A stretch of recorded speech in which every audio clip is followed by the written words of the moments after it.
Hi everybody, I'm Chef Jess from Nourish Colorado, and I'm thrilled to be here today with my friends from the Colorado Department of Agriculture and Colorado Proud to share a restaurant-worthy dish that is going to be excellent for the upcoming Colorado Proud School Meal Day on September 21st. This is an annual event hosted by the Colorado Department of Agriculture, and it's a wonderful way for our schools to feature all of the beautiful items we grow, raise, and produce in our state. The Colorado Proud Produce Calendar. This shows you all of the fruits and vegetables that we grow in Colorado and when you can expect to find them in season. So what am I making today? I'm making a recipe that's a bit of a play on a vegetable hash. It's called calabacitas, which effectively translates into little squash. You can also call this Mexican cheesy squash. And it's a great recipe because one, it features a lot of Colorado produce that's in season right now. Two, it's adaptable and versatile. And three, it's easy to prepare. First, we're going to be using squash and zucchini. And these items are at peak availability right now. Along with this, we're featuring Colorado sweet corn. This is something we are known nationwide for. I'm also using onions and garlic. So as I mentioned, this is a versatile recipe and you can really play around with it. I'm giving you the foundation today. However, if you wanted to, you could add something like a bunch of fresh tomatoes to it.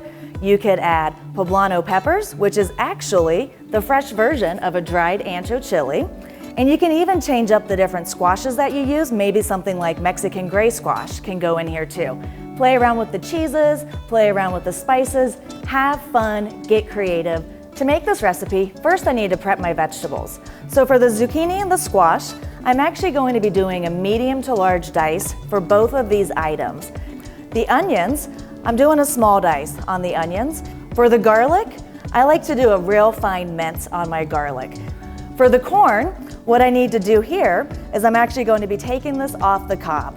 I've already combined all of my spices. Those will be mixed into all of my ingredients here. Everything gets drizzled with a little bit of oil, and then I'm using the sheet pan method to cook this. I'm choosing the sheet pan method because this is an easy way to really make this dish. If you are a school kitchen and you happen to have a tilt skillet, you can do this in your tilt skillet. So I'm doing a high heat roast for this recipe. My oven is set at 400 degrees and I'm going to be cooking this in 3 main stages. The first stage will involve the onions, the zucchini, the squash, and the garlic. All of this will be seasoned with my spice blend and a little bit of oil, cooked for about 10 minutes.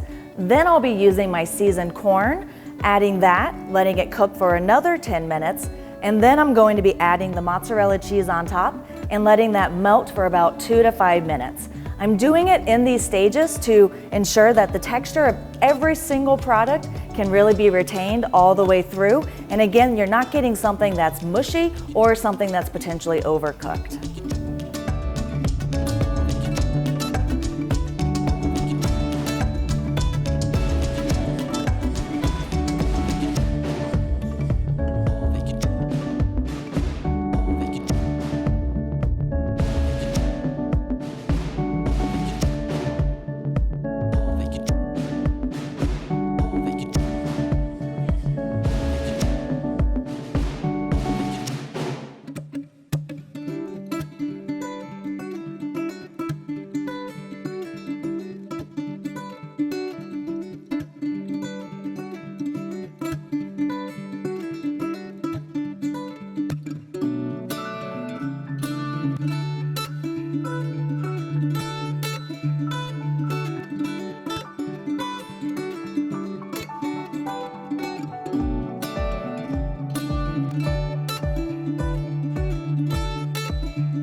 So here we have it, and doesn't this look delicious?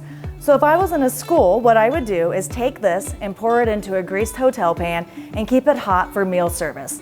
The thing is you do not want to do this too early. This is actually something that is best prepared as close to your meal service as possible. So I hope you try this and we're gonna show you how it all comes together. So while this Calabacitas dish is delicious all by itself, especially with a warm tortilla, I like to round it out and actually serve it as a fully complete meal. So I do this with a bit of a bison barbacoa, and this is like your grandma's pot roast all growing up. So it's the same spices that we use for our Calabacitas, along with a little bit of brown sugar, some apple cider vinegar, some fresh tomatoes, and some chicken stock. Slow and low in the oven, about 250 degrees for a couple of hours until fork tender, and it's ready to go. And I like to blend that sauce and use that to continue seasoning out my meat. I also like to serve this over a bed of cilantro rice. This dish is wonderful because for the schools, you all have many options for this. So you can serve it like this, you can serve it as a side, or you can even mix it in with some enchiladas, serve it with a tostada. There's a lot of options with this. So I hope you try it at your school, and happy cooking.